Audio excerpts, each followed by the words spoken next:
Assalamualaikum warahmatullahi wabarakatuh.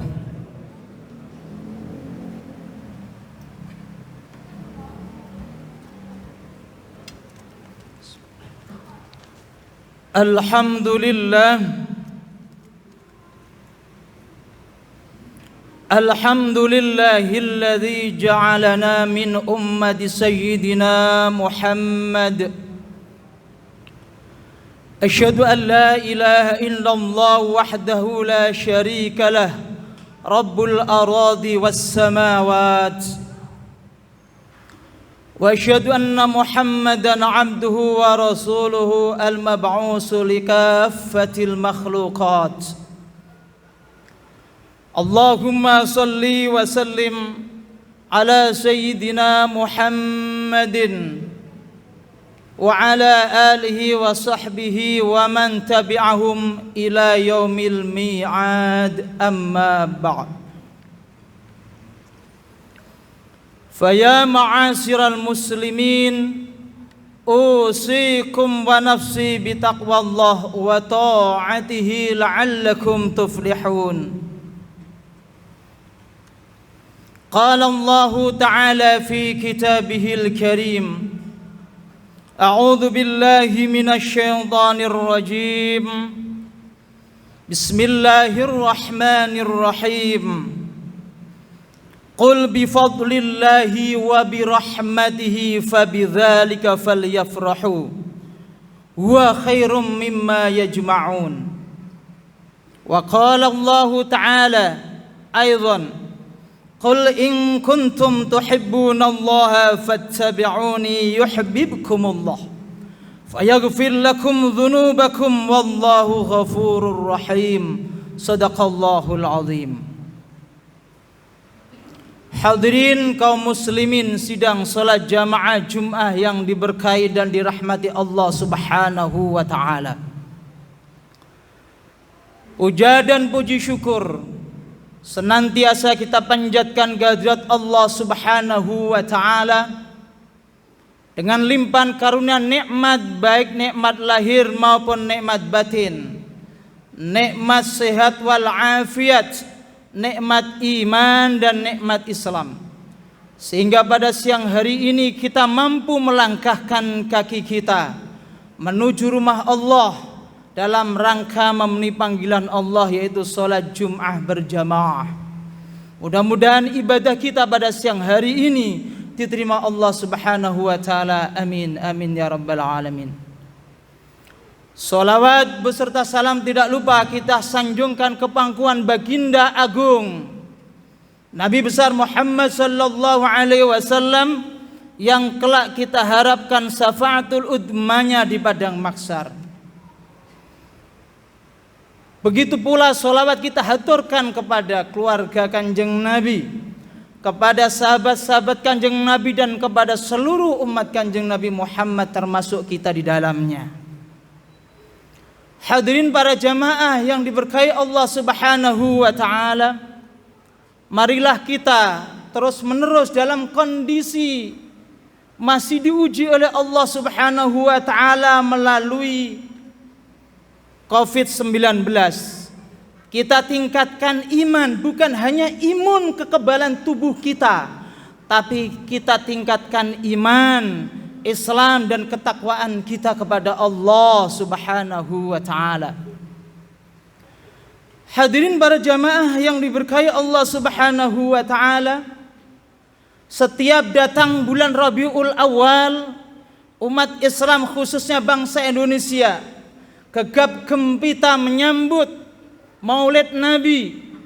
Ada yang memberi nama Maulid A'zam, ada yang memberi nama Maulid Akbar, ada yang memberi nama Maulid Agung. Bahkan sampai detik ini masih banyak umat Islam memperingati Maulid Kanjeng Nabi Muhammad sallallahu alaihi wasallam. Sejarah mencatat, Imam Bukhari di dalam Sahihnya pun mencatat di mana pamanda tercinta yang kelak menjadi musuh besar Rasulullah sallallahu alaihi wasallam, yaitu Abu Lahab, atau Abdul Uzza. Tatkala baginda lahir pada malam Senin tanggal 12 Rabiul Awal, begitu gembira, ungkapan gembira Nabi kecil dibawa berputar di kota Makkah. Bukan hanya itu saja ungkapan gembira Abu Lahab, lalu memerdekakan budaknya yang bernama Suwaibah, yang kelak dikenal Suwaibah Aslamiyah.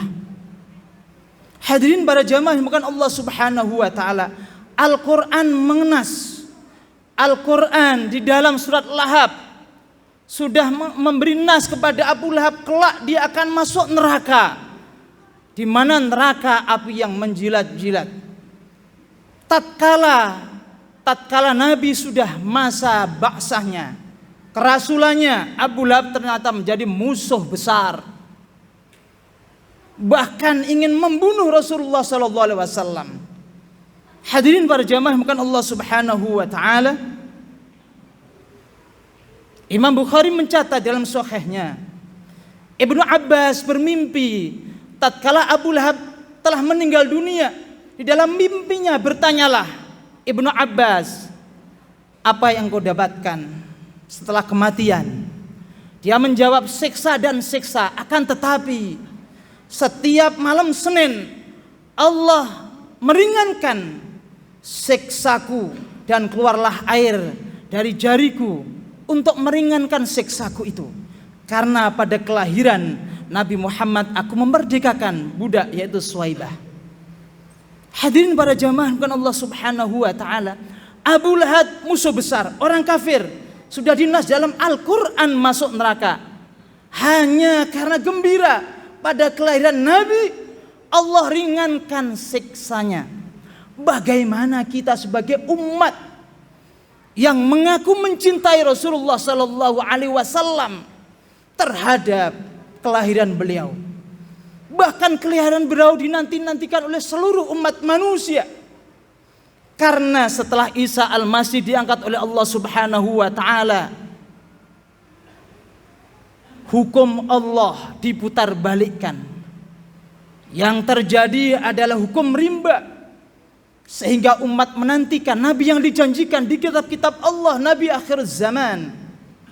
Oleh karena itu tidak layakkah kita bergembira setiap datangnya bulan Rabiul Awal? Allah Subhanahu wa taala menegaskan dalam Al-Qur'an surat Yunus ayat 38, Qul bifadlillahi wa birahmatihi fabidzalika falyafrahu huwa khairum mimma yajma'un. Katakanlah hai Muhammad, bifadlillahi, dengan karunia Allah, wa birahmati, dan rahmat Allah Subhanahu wa taala, fabidzalika, maka oleh karena itulah, falyafrahu, kalian bergembira, bersukacita. Hadirin para jamaah bukan Allah Subhanahu wa taala, para ulama menafsirkan bahwasanya bukankah Rasulullah itu karunia Allah untuk kita umatnya, untuk alam semesta? Bukankah Rasulullah itu sebagai rahmat bagi kita dan alam semesta? Bahkan tatkala Rasulullah membaca surat Ibrahim ayat ke-36, Rasul menangis sejadi-jadinya, sehingga Allah mengutus Jibril untuk menemui kekasihnya. Ada apa gerangan sehingga kekasihku menangis, wahai Jibril? Ternyata Jibril setelah menemui Nabi, jawaban dari Rasulullah, nabi-nabi terdahulu adalah lepas tangan terhadap umatnya. Yang beriman adalah itulah umatnya. Yang tidak beriman diserahkan oleh Allah Subhanahu wa taala. Artinya nabi-nabi terdahulu lepas tangan terhadap umat-umat yang tidak beriman. Lalu Rasul menyeru, ya Rabb, ummati, ummati, nangis Rasulullah. Akhirnya Jibril diperintahkan oleh Allah untuk berkata kepada Nabi kita, apapun yang dimaui Nabi, apapun yang diridhoi Nabi, maka Allah akan meridhoi. Dan Nabi meminta seluruh umatnya kelak memasuki surga Jannatun Naim. Itulah Nabi kita. Tidakkah layak kita bergembira dengan mengadakan maulid, membaca rawi, bersedekah, membaca Al-Quran, zikir, dalam rangka mengungkapkan rasa sukacita, gembira kita terhadap sosok manusia agung yang telah lahir di dunia ini. Hadirin para jamaah yang Allah Subhanahu wa taala, alasan yang berikutnya kenapa kita harus bergembira, bahkan Maulana Habib Lutfi menyatakan bergembira mengadakan maulid terhadap Kanjeng Nabi hukumnya fardu ain wajib. Karena di sini ada syiarul Islam untuk membangkitkan ghirah Islam, untuk menghidupkan sunnah-sunnah nabawiyah, sunnah Kanjeng Nabi Muhammad SAW. Mengapa kita harus gembira? Allah Subhanahu wa taala dalam Al-Qur'an surat Ali Imran ayat 31, "Qul in kuntum tuhibbunallaha fattabi'uni yuhibbukumullah fayaghfir lakum dzunubakum wallahu ghafurur rahim." Hadirin, ayat ini adalah sebagai wasilah kita layak bergembira dengan Rasulullah, karena Rasulullah sebagai wasilah menuju Allah Subhanahu wa taala. Cinta kita tidak akan diterima Allah tanpa melalui cinta Rasulullah. Semakin tinggi cinta kita kepada Rasulullah, semakin tinggi cinta kita kepada Allah. Semakin tinggi cinta kita kepada Rasulullah, semakin tinggi keimanan kita. Ketinggian keimanan kita diukur sampai di mana kecintaan kita kepada baginda Nabi besar Muhammad sallallahu alaihi wasallam. Oleh karena itulah, ibadah demi ibadah yang kita lakukan tidak akan diterima oleh Allah Subhanahu wa taala tanpa mengikuti Rasulullah sallallahu alaihi wasallam. Fattabi'uni yuhibbukumullah. Ikutilah aku, kata Nabi, maka Allah akan mencintai kalian. Allah akan mengampunkan dosa-dosa kalian. Jadi Nabi sebagai wasilah, cinta kita diterima Allah, ibadah kita diterima Allah. Lalu pertanyaannya, bagaimana Ustadz kita bisa mengikuti Nabi? Nabi sudah tidak ada, jasad yang mulia terbujur di Madinah Al-Munawwarah. Rasul mengajarkan kepada para sahabat, sahabat mengajarkan kepada muridnya itu tabi'in, tabi'in mengajarkan kepada muridnya tabi'in, seterusnya sampai salafus sholihin, sampai ulama-ulama, sampai guru-guru kita. Kalau ada orang bilang saya langsung belajar sholat kepada Nabi, belajar aurat kepada Nabi, adalah kebohongan yang besar. Hadirin para jamaah bukan Allah Subhanahu wa taala, kita layak bergembira karena Nabi sebagai wasilah.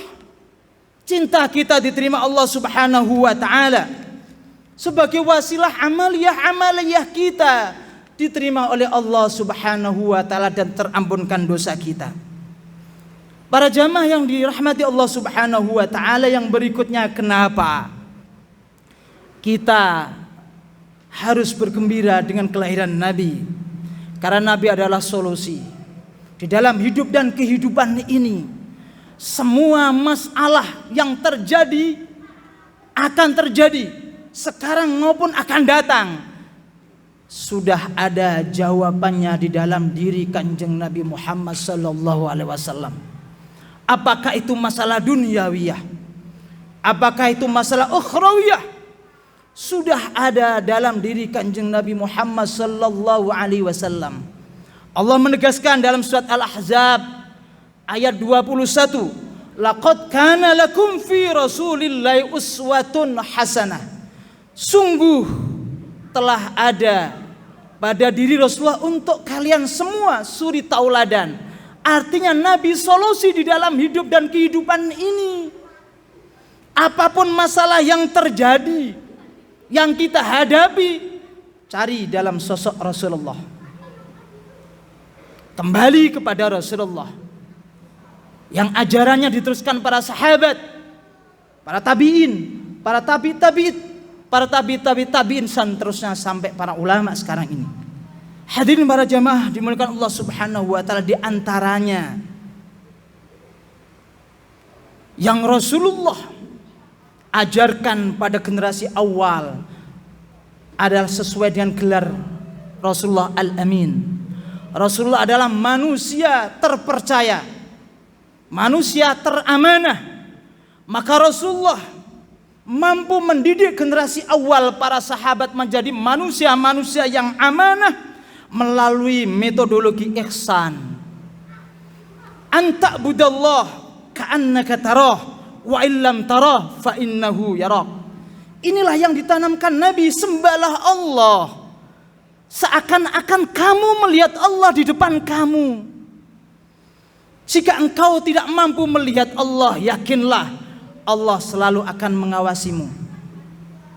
Inilah yang Nabi tanamkan kepada sahabat, sehingga sahabat dalam beribadah, dalam beramal, merasa melihat atau merasa selalu diawasi oleh Allah Subhanahu wa ta'ala.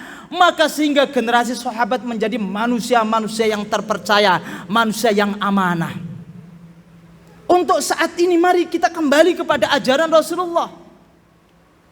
Mari kita kembali ajaran metodologi Nabi ihsan. Kita beribadah, beramal, beraktivitas di alam jagat raya ini. Maka kita letakkan seakan-akan kita melihat Allah. Kalau kita tidak bisa melihat Allah, yakinlah Allah mengawasi kita. Jika ini sikap hidup kita, maka tidak mungkin ada penyimpangan, tidak mungkin ada korupsi, tidak mungkin ada kebohongan-kebohongan di sana sini. Inilah keberhasilan Nabi yang mulai kita bangkitkan lagi. Sikap ihsan ini, anta budallah ka'annaka tarah wa illam tarah fa innau yarak. Beribadahlah, beraktivitaslah di dunia ini seakan-akan engkau melihat Allah. Jika engkau tidak bisa melihat Allah, yakinlah Allah senantiasa melihat dan mengawasi kalian. Hadirin para jamaah bukan Allah Subhanahu wa ta'ala. Yang kedua, Nabi adalah lemah lembut. Dakwah Islam hanya sekitar 23 tahun. Tetapi Islam begitu mudah diterima oleh bangsa Arab yang kaku, bangsa Arab yang keras. Di dalam Quran jelas, al-a'rabu asyaddu kufran wa nifaqa. Sangat munafik, sangat kufur. Tapi dakwah Rasulullah bisa diterima dengan cepat karena Nabi dengan lemah lembut. Sehingga Allah memuji atas metodologi yang Nabi terapkan, dakwah dengan akhlakul karimah. Akhlakul karimah dengan kelembutan. Allah memuji, wa innaka la'ala khuluqin adzim. Dalam Al-Quran surat Ali Imran ayat 159, Allah menegaskan, fa bima rahmatin minallahi lintalahum walau kunta faddan ghalidul qalbi lang faddu min khalik. Dengan rahmat Allah, hai Muhammad, engkau bisa bersikap lemah lembut kepada mereka. Walau kunta faddan ghalidul qalbi lang faddu min khalik. Jika engkau keras hati, maka mereka akan lari dari sekelilingmu. Mengapa kita sebagai umatnya, bahkan mengaku sebagai keturunannya, berdakwah menyimpang jauh dari ajaran Rasulullah sallallahu alaihi wasallam? Tidak mengedepankan akhlakul karimah, tidak mengedepankan kelembutan. Dan ini bisa diterjemahkan oleh Wali Songo. Islam masuk Indonesia tidak melalui perang, tidak melalui pertumpahan darah. Inilah Wali Songo yang berjasa mengislamkan, mampu menerjemahkan, menafsirkan ayat dan sikap Rasulullah SAW, berdakwah dengan kearifan lokal. Ini di akhir-akhir ini mari kita kembali lagi kepada sikap Rasulullah dalam berdakwah. Hadirin para jamaah yang dimuliakan Allah Subhanahu wa ta'ala, yang terakhir, Rasulullah adalah sangat mencintai orang-orang yang lemah. Rasulullah sangat mencintai fakir dan miskin. Bahkan dalam doanya, setiap kali Nabi berdoa, Allahumma ahyini miskinan wa amitni miskinan wakshurni fi zumratil masakin yaumal qiyamah. Rawahu Tirmidzi. Ya Allah, hidupku jadikanlah miskin, matiku dalam keadaan miskin, dan kelak kumpulkan aku bersama-sama orang miskin. Ini artinya Rasulullah begitu mencintai orang-orang miskin. Ini kebalik kita umatnya. Para dai terbalik. Diungkapkan dalam Al-Barjanji, wa yuhibbul fuqara wal masakin wa yajlisu ma'ahum wa ya'udu mardahum wa yushayyi'u janaizahum wa la yahqiru faqiran adqa'ul faqru aswah. Rasulullah sangat mencintai fakir miskin dan Rasulullah senang duduk bersama mereka, bergaul dengan mereka. Rasulullah sangat senang sekali. Dan Rasulullah selalu menjenguk bila mereka sakit dan mengantarkan jenazahnya ke kubur. Dan Rasulullah tidak pernah menghina merendahkan mereka. Inilah sikap Nabi. Mengapa kita akhir-akhir sebagai umatnya, jika miskin yang meninggal dunia tidak banyak yang rawat, jika miskin yang sakit tidak banyak yang menjenguk, tatkala orang yang kaya raya yang sakit berbondong-bondong, orang yang kaya raya yang meninggal dunia berbondong-bondong untuk takziah. Usikum wa nafsi bitaqwallah. Mari melalui mimbar yang mulia ini kita kembali bukan hanya ke dalam Al-Quran, kembali kepada Al-Quran, hadis Nabi dan ajaran para sahabat serta salafus solehin. Mudah-mudahan kita selamat minad dunya ila yaumil akhirah. Demikian mudah-mudahan bermanfaat. A'udzubillahi minasyaitonir rajim. Bismillahirrahmanirrahim. Wal 'asri innal insana lafi khusrin illa alladziina aamanu wa 'amilus shalihaati wa tawassaw bil haqqi wa tawassaw bis sabr. Barakallahu li wa lakum fil Qur'anil 'azim. Wa nafa'na wa iyyakum bima ayati wa dzikril hakim. Aqulu qouli hadza wa astaghfirullah li wa lakum innahu wal ghafurur rahim.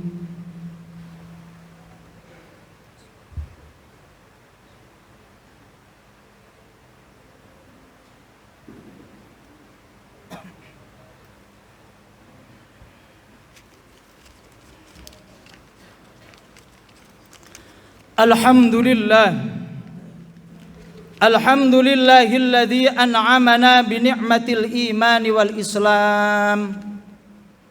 Asyhadu an la ilaha illallah wahdahu la syarika lah ar-rahimur rahman.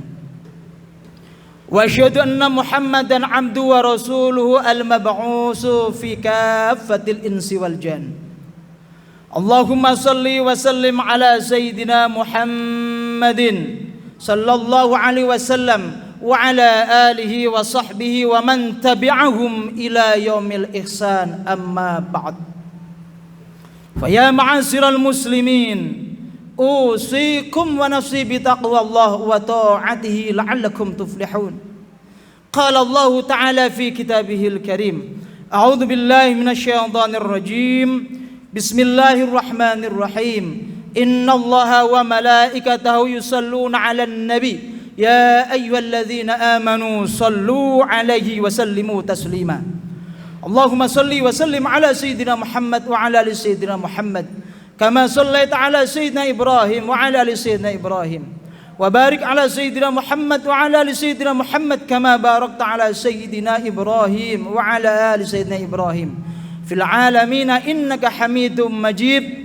Wardallahu anhum anil khulafa'ir rasyidin Abu Bakrin wa Umar wa Utsman wa Ali wa an baqiyati ashabi Rasulillah ajma'in. Allahumma ighfir lil muslimina wal muslimat wal mu'minina wal mu'minat al ahya'i minhum wal amwat innaka sami'un qaribun mujibu da'wat ya qadiyal hajat. Allahumma ihdina wa najjina ila siratikal mustaqim. Allahumma ij'alna min ulama'ikal 'amilin wa min ibadikas salihin wa min ibadikal muttaqin wa min ibadikas salimin wa min ibadikas sabirin bi rahmatika ya arhamar rahimin. Rabbana ighfir lana wa liwalidayna warhamhuma kama rabbayana shighara. Allahumma adfa' 'anna al-bala' wal ghala' wal waba' wat ta'un wal corona was-sadaida wal mihan ma dhahara minha wa ma batan min madinati Jakarta khassah wa min biladi Indonesia wa min buldanil muslimina amma bi rahmatika ya arhamar rahimin. Rabbana atina fid dunya hasanah wa fil akhirati hasanah wa qina adzabannar. Ibadallah, innallaha ya'muru bil adli wal ihsan wa ita'i dzil qurba wa yanha 'anil fahsya'i wal munkari wal baghi ya'idukum la'allakum tadhakkarun wa la dzikrullahi akbar. Aqimus shalah.